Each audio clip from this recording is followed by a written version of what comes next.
अस्सलाम वालेकुम viewers, welcome to name centre. आज का नाम है हारून। हारून नाम की इंग्लिश में स्पेलिंग HAROON। हारून नाम का मतलब सरदार और तकवीत दिया गया है। हारून नाम का शुमार लड़कों के नामों में होता है।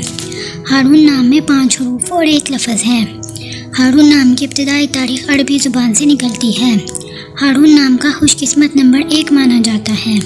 हारून नाम का बुर्ज सरतान और सितारे का नाम कमर है।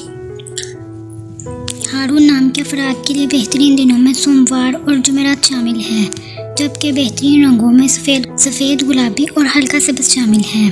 हारून नाम के अफराद के लिए बेहतरीन फूलों में सफ़ेद गुलाब और कमल का फूल शामिल है, जबकि बेहतरीन पत्थरों में रूबी और मोती शामिल है। खुशकिस्मती वाली धातों में इंचों के हिसाब से चांदी शामिल है। आपको वीडियो कैसी लगी कमेंट बॉक्स में ज़रूर बताएं और अपने नाम का मतलब जानने के लिए कमेंट बॉक्स में कमेंट करें। और अगर आपका नाम हारून है तो वीडियो को लाइक करें, शेयर करें और चैनल को ज़रूर सब्सक्राइब करें। तो फिर मिलते हैं किसी और वीडियो में, तब तक के लिए अल्लाह हाफिज़। Thanks for watching.